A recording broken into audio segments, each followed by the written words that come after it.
Assalamu alaikum wa rahmatullahi wa barakatuh, hayyakum Allah wa bayyakum. Hassan Nasrallah, le secrétaire général du Hezbollah, le parti libanais au service du projet iranien, vous avez tous pu le constater, il est mort et son cousin a pris la relève.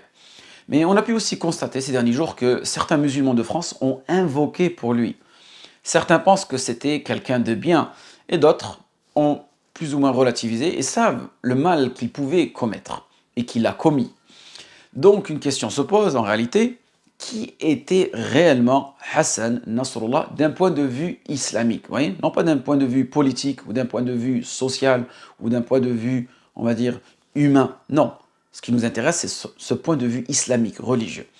Tout d'abord, ne nions pas la participation du Hezbollah au fait d'essayer d'affaiblir le génocide à Gaza, même si au vu de leur capacité militaire, on pouvait s'attendre à beaucoup plus, notamment au début du conflit, où quasiment les seuls Libanais à agir concrètement étaient des groupes militaires sunnites du Liban. Et nul ne doute, tout ce qui affaiblit le projet génocidaire de Netanyahou réjouit le musulman. Cependant, et c'est là où vraiment il faut prendre des choses avec des pincettes et avec un peu de recul, il faut savoir que Hassan Nasrallah, d'un point de vue dogmatique, et c'est ce que je veux transmettre à travers cette vidéo, c'est que Hassan Nasrallah est un chiite, et pas n'importe quel type de chiite. C'est un chiite rafidite, c'est-à-dire ceux qui critiquent les compagnons et les épouses du prophète sallallahu alayhi wa sallam, qui sont nos mères, les mères des croyants, na'am, ummahat al-mu'minin. Et Hassan Nasrallah lui-même a osé critiquer et insulter publiquement dans un de ses discours le compagnon Abu Sufyan radiyallahu anhu. Ce parti, avec à sa tête Hassan Nasrallah, a commis énormément de crimes vis-à-vis des populations sunnites au Liban et en Syrie. En effet, alliés aux autres chiites d'Iran et de Syrie, ils ont massacré la population sunnite de Syrie et vous avez énormément de témoignages, énormément de vidéos qui viennent mettre ceci en exergue. Je vais vous donner quelques chiffres juste après l'entrée en guerre du Hezbollah en Syrie pour, bien sûr, soutenir le tyran Assad al-Bashar, il y a eu, vous savez combien, 10 millions de sunnites déplacés de guerre. 100 000 sunnites ont été emprisonnés, 25 000 ont disparu. Et le nombre de morts parmi la population civile sunnite, que ce soit les femmes, les enfants, s'approche d'1 million. Et principalement cela dû à leur bombardement.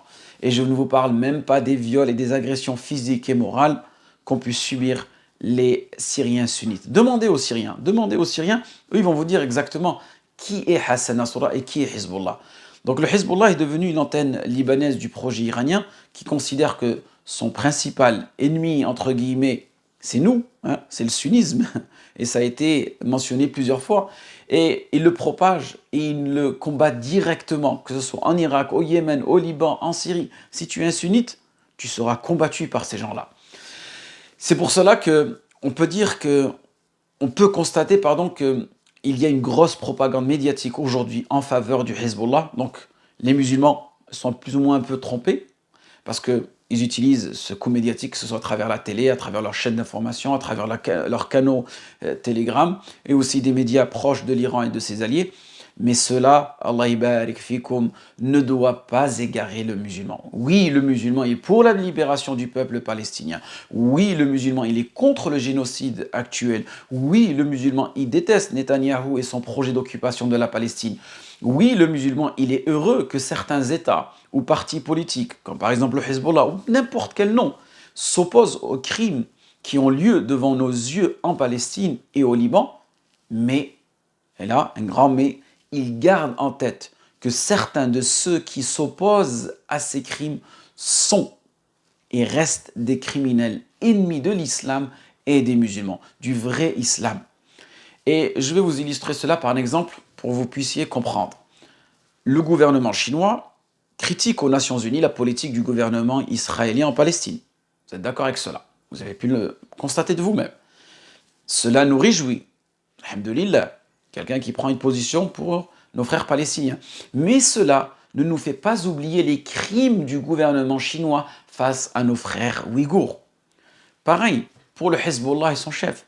Même si nous sommes heureux de leur opposition au gouvernement israélien, ils restent nos ennemis et des criminels dont la mort ne nous attriste pas. Naam, on ne doit pas ressentir de la tristesse quand on sait ce qu'ils ont fait à nos frères syriens, hein, sunnites. Et je vous ai dit, demandez-leur. Demandez-leur à nos frères syriens sunnites. Eux, ils pourront témoigner directement. Et n'oubliez pas, une grande sagesse. Il se peut qu'Allah subhanahu wa ta'ala punisse un tyran en faisant en sorte qu'un autre tyran le tue.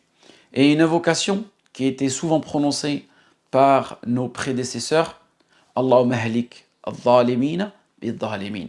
Allahumma halik al-zalimina bid-zalimin.